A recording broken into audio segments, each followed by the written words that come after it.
Assalamualaikum warahmatullahi wabarakatuh. Halo teman-teman, kembali lagi bersama saya Selvi Dwina Putri. Pada video kali ini kita akan membahas tentang konsep manajemen pendidikan tingkat sekolah menengah. Sebelumnya saya sudah membahas tentang konsep manajemen pendidikan tingkat sekolah dasar. Yuk kita simak. Apa saja sih materi yang akan kita bahas? Materi yang akan kita bahas nanti ada 3. Yang pertama, konsep manajemen mutu sekolah menengah. Yang kedua, sasaran mutu pendidikan. Dan yang ketiga, karakteristik menjadikan sekolah bermutu. Teman-teman, ada yang tahu nggak apa itu konsep manajemen mutu sekolah menengah? Jadi, mutu dalam konteks pendidikan, menurut Kementerian Pendidikan Nasional, sebagaimana dikutip oleh Mulyasa, yaitu mencakup input, proses, dan outputnya pendidikan. Sekolah menengah sebagaimana menurut Undang-Undang Nomor 20 Tahun 2003 tentang Sistem Pendidikan Nasional yang menyatakan bahwa sekolah menengah merupakan lanjutan pendidikan dasar. Sedangkan menurut Peraturan Pemerintah Nomor 29 Tahun 1990 yang menyatakan bahwa pendidikan menengah adalah pendidikan yang diselenggarakan bagi lulusan pendidikan dasar.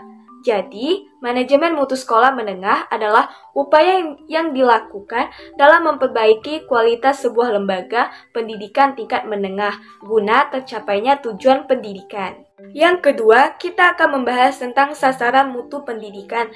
Teman-teman, ada yang tahu nggak apa itu sasaran mutu pendidikan? Jadi, di sini teman-teman, sasaran mutu pendidikan yaitu input, proses, dan output. Input meliputi 1. Kepala sekolah, 2. Guru, 3. Pegawai ahli, 4. Fasilitas lengkap, 5. Lingkungan kondusif, 6. Kurikulum berstandar tinggi, 7. Dana, 8. Siswa yang terseleksi, dan yang 9. Dana pendukung yang cukup.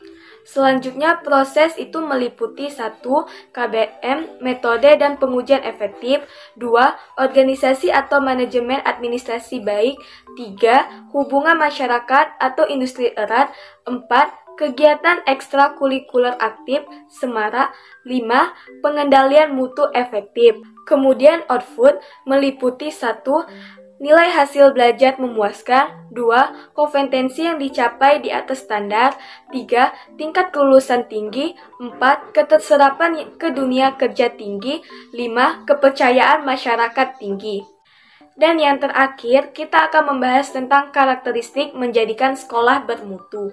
Untuk mengelola sekolah diperlukan hal-hal antara lain. Yang pertama, memahami fungsi sekolah serta maksud dan tujuan pendidikan atau cita-cita bangsa. Yang kedua, memahami kebijakan pemerintah dalam bidang pendidikan dalam Undang-Undang Sistem Pendidikan Nasional. Yang ketiga, memahami standar pendidikan yang ditetapkan. Dan keempat, memahami prinsip manajemen dan administrasi. Yang kelima, memahami kurikulum dan pengembangannya. Yang keenam, memahami tuntunan kebutuhan peserta didik atau life skill dan tuntunan masyarakat. Dan yang ketujuh, memiliki visi dan misi. Baiklah teman-teman, itulah tadi penyampaian materi mengenai konsep manajemen pendidikan tingkat sekolah menengah. Sebelumnya kalian jangan lupa ya untuk cek kolom deskripsi untuk menjawab soal latihan evaluasi video pembelajaran ini. Terima kasih atas perhatiannya, sampai jumpa pada video berikutnya.